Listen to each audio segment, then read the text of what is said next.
Hey y'all, welcome to Everything Adoption and Foster Care. And when I say everything adoption and foster care, I mean transparently, clearly.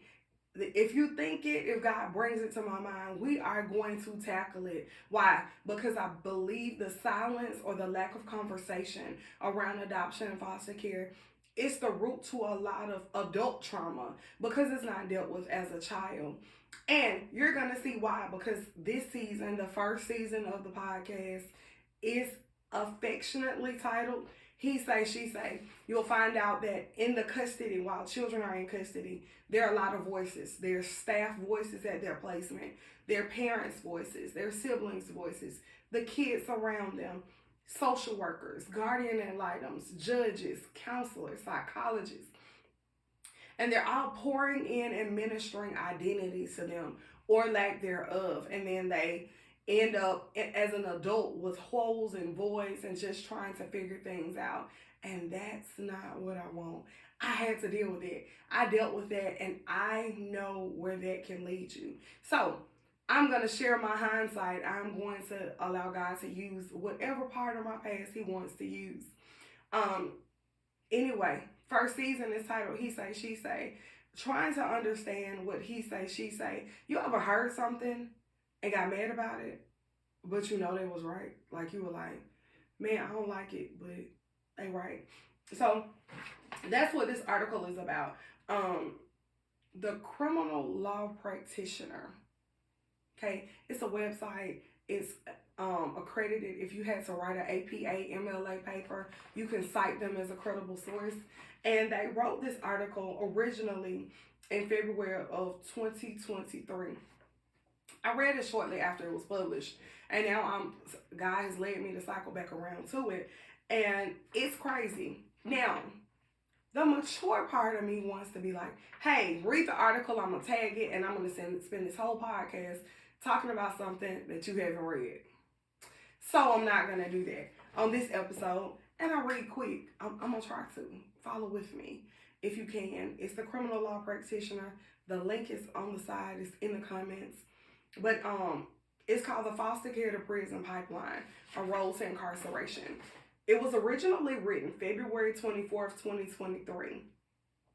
And it was updated October 18th, 2023. So we're talking about since the last update has been a year and a month and a couple of days maybe. And the article reads, in 2020, the Children's Bureau at the Administration for Children and Families, a division of the United States Department of Health and Human Services, reported that there were approximately 407 children in foster care. The foster care to prison pipeline refers to the funneling of children in foster care into juvenile detention and or adult incarceration. By age 17, over 50% of foster children will have an encounter with the juvenile legal system through arrest, conviction, or detention. In addition, 25% of youth in foster care will be involved with the criminal legal system within 2 years of leaving foster care. If a child has moved to 5 or more placements, they are at 90% risk of being involved in the criminal legal system. For the war on drugs to the school to prison pipeline, researchers have continuously traced waves of mass incarceration to political atmosphere. The most recent trend, the foster care to prison pipeline, is no different. Despite fewer children entering foster care today as compared to 3 years ago, the likelihood that a child in foster care will interact with the criminal legal system has increased. In fact, one study showed that 70% of former foster care youth were arrested at least once before the age of 26. Even though social services is doing its best to provide homes for the children in its care, the institutionalization of the foster care system puts children at risk of further institutionalization in their adult life. Often, children entering foster care have been neglected, abused, and traumatized for life, but are expected to adjust to a foster care home or a placement on short notice. Children may have changed schools, moved with their belongings in a trash bag, and are potentially placed with untrained foster parents due to a shortage of adequate foster families. Due to deeply flawed foster care systems, many children who need safe and secure environments are with lack of structure and resources, creating the foster care to prison pipeline. Some studies have shown that the foster care children have an increased risk of behavioral issues after a recent placement, and many children have had the police called on them by their school administration or caregivers. Children living in foster care homes are even more likely than the children living with a foster family to have police called on them by staff members, especially for altercations between foster kids. The stereotype that foster care children are underprivileged and troublemakers only exasperate their insecurities and misfortunes. Once incarcerated while in foster care, even for a brief child, period, children often associate returning to foster care with the idea that they'll be sent back to a detention center or being ignored at home. The systematic challenges of foster care have increased the number of children involved in the criminal legal system. Hopefully, the foster care to prison pipeline is just a current trend, and as widespread changes are implemented, less children will be funneled to the criminal legal system. Foster care as an institution needs more resources and empathetic, trauma-focused foster families and procedures to aid children during their transition. Resources for tutoring, college preparation program, and therapy can help decrease the impact of the criminal legal system on children. Changing a child's mindset can go a long way to reducing their risk of detention. Additionally, there are disproportionate number of children in need of a foster home compared to available well-trained foster families in the system. More funds need to be allocated to train foster families to recognize the possible trauma reactions and responses of their future foster care children. Lastly, foster care procedures must incorporate more empathetic practices when working with a child recently removed from their parents or a child reacting negatively to their new environment. The foster care to prison pipeline will continue to flow strong if the foster care system does not undergo serious institutional changes. Once children have the mentality that they are worth nothing or that no one cares for them, the criminal legal system does not seem as scary as it really is. That's what they said, okay? There were so many times, excuse me, in that article that I got mad. Like, mad. I was like, how dare they? Like, is this what they think? And then I had to reflectively be like, man, they're right. So, I think I wasn't bothered. Well, I was bothered by the whole article. I was bothered that it was written. I was bothered that they were correct. But then I felt a charge to make them wrong. Like, Tamar, what can you do to make them wrong? So, I'm articulated through foster care. I'm also adopted. I was adopted before I entered foster care. But y'all gonna find it out as the story goes on, as the season goes and you get to know me. Very transparent. And I fell into the prison system. When the article said that 70% of former foster care youth were arrested at least once before the age of 26, I was looking at federal charges by the age of 26. I wasn't looking at. My name was on the indictment that said the United States of America versus me. So let's not say looking at, let's make it what it is. And as I was, just reading the article, of course, I got in my feelings. Like, why is this the case? Why is it that they can build prisons based on the amount of children and the statistics that they have drawn? And then I was like, okay, so where did they get the statistics from? Like, where did these statistics come from? And then I had to recollect on my sentencing. When I was sentenced to federal prison, they asked all these questions in a pre-sentencing report. It's called the PSR. It's your, I guess, biography, if you want to put it in layman's terms. It's everything you've endured from the time you were born. childhood, how you were raised, how many siblings, what happened to you, just you name it, it is there, and they compose this story of you to present to the judge, and that's how they base their sentencing. So that fact that they know that children in foster care end up in prison, they aren't pulling that number out of their tail. Sentencing, the person that compiles that sentencing report does their research. So I knew that the number was right, and I was just like, wow. Wow.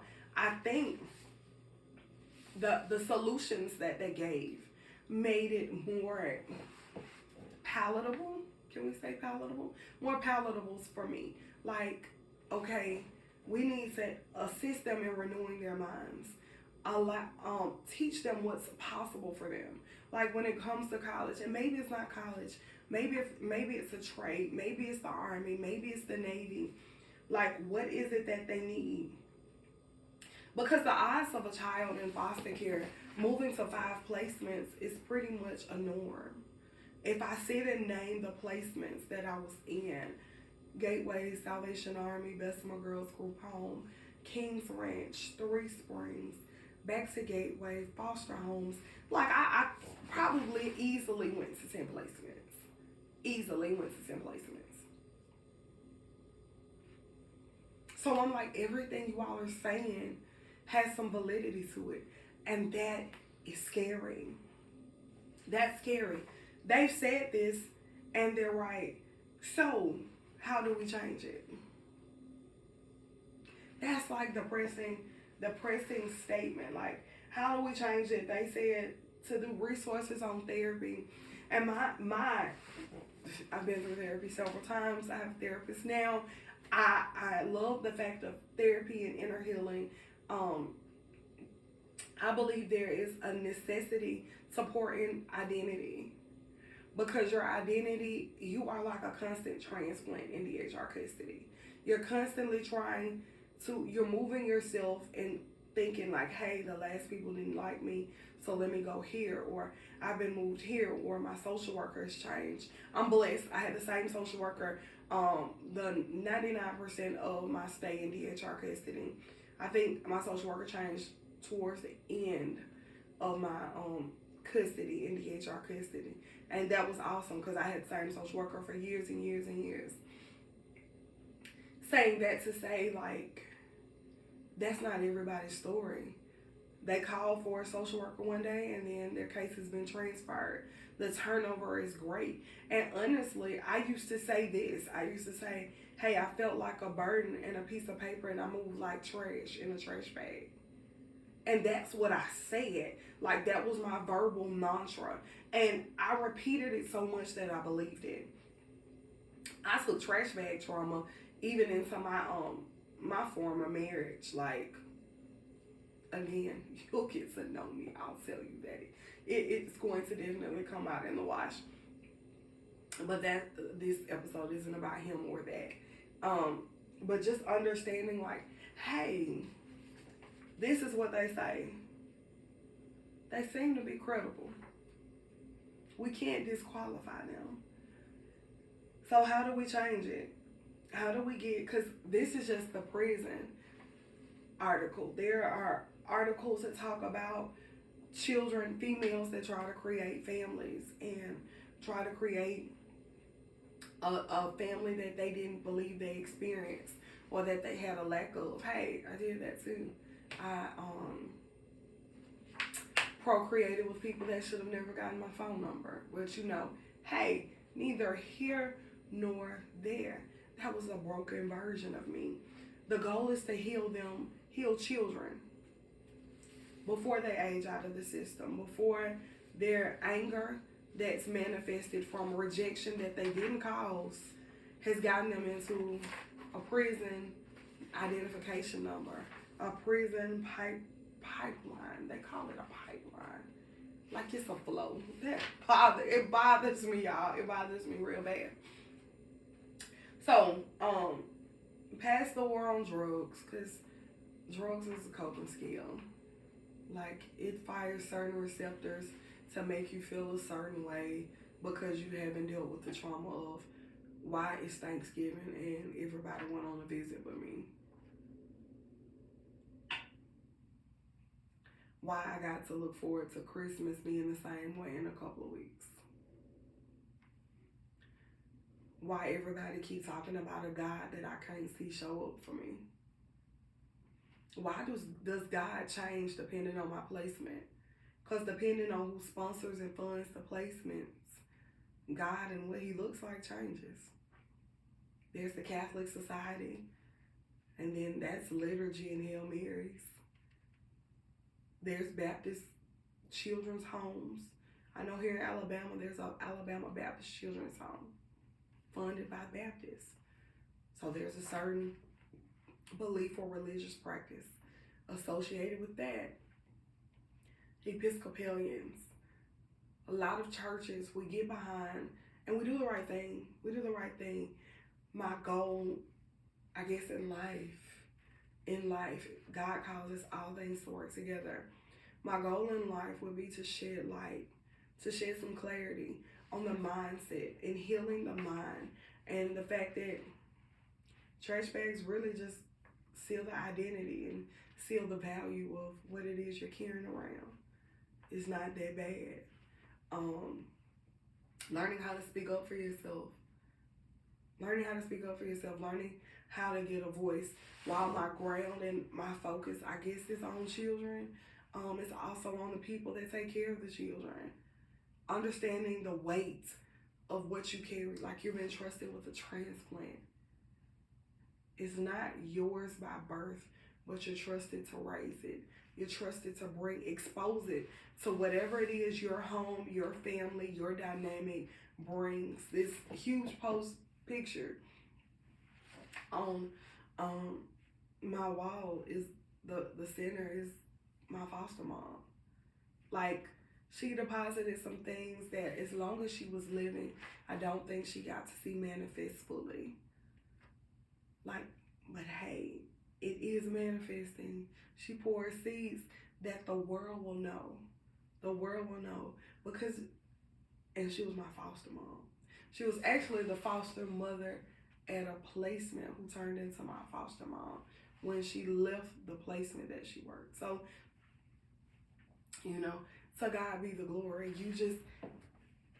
I guess as an introduction to this season, to the purpose, to my why, is knowing what I fell into. I fell into the prison system.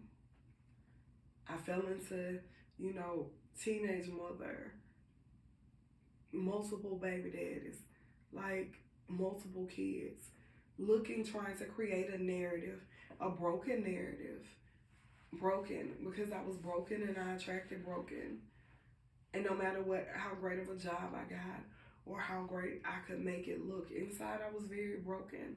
So hindsight, sharing my hindsight with you, the healed version of me, looking back at the traumatic decisions and life paths that I took. I'm like, hey, let me help you. Let me tell you 2 steps to the left, there's a hole there. Don't step that way. Go to the right. Go to the right. Keep going to the right. So my goal is as you hear my voice as I hear his voice, and which is God. I guess let me try to help you dodge the holes that I fell into. Because he's faithful. I got up. Like, this support all that you're in church folks shout on. He got up, I got up. Like, I don't look like what I've been through. But in the same breath, I still went through it. I still have those tags. I still have those, not even wounds, the scars. Like, there's a wall behind me in my podcast space. I guess this is a studio room, I'm not sure. And it says it took a village. And there is every person that played a part, that I've identified, that played a part in my childhood and adulthood and getting out and getting to where I am. Like inner healing and healing the wounds. Because this doesn't have to be a reality. Dear foster kid, this does not have to be a reality. I would pray and hope that it's not. I would pray and hope that it's not. And I know, because I've been there, you don't want to hear it from a social worker. Her mind couldn't tell me nothing. You don't want to hear it from a therapist. Dr. Blocky, I guess you tried. You don't want to hear from him then. Your parents, no matter how sorry they were, trust was broken, your expectation not met, you want to hear from them. And I wanted someone who looked like me, who had been through what I'd been through, to give me some advice. And the social workers and caseworkers can't do that either. They've never been in a placement. They took you to some. And the funny part about it is the ones they took you to, they hadn't really been there till they got there with you. Either way, hindsight, future sight, whatever that sight is that you all want to put verbiage to. My goal in my position here on everything adoption and foster care is to walk you through my past, what God kept me from, saved me from, and what He allowed me to experience. My goal is to facilitate healing on a real exposed level. So you won't choose the wrong man or the wrong woman. You won't choose the wrong relationship. You won't put a Band-Aid on something that needs to be debrided. You won't go through pretending to be and not really searching for your identity.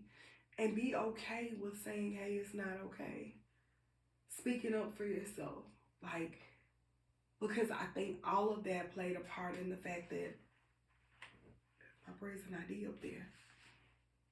I didn't get a voice. I didn't think my voice was important. I didn't think what I had to say or my vision for my life was okay. But now, hindsight being 2020 with a magnifying glass, you realize that you have the right to say something. I had a right to tell my social worker I did not want to drop out of high school and get my GED. But I didn't. I didn't speak up. I got my GED. And that shame and not finishing, oh my God. And the lies I told about it. And the embarrassment. For what? I could have just spoke up. So, life goal, life purpose. Join me as we dig into this article, first season. The next episode is already pre-recorded, so I already know it's going to be dope. It is going to dive into some things that need to be discussed. It's a raw conversation. So this is the only warning that you're going to get. If you want somebody sugarcoated, I'm not it. I'm not her. I'm not for you. I'm not going to tell you to like, subscribe, and share. Because that's not who I am. I believe what the Bible says when it says, the kingdom self-involved, the violent taken by force. No longer will I just accept anything and everything handed to me in my day. That's a portion of a Cindy Trill prayer. I love her prayer life. Listen, and her prayers. But no longer will I accept anything just handed to me. And I won't allow you to either.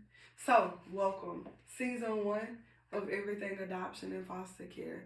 Stay tuned. This season is going to be everything.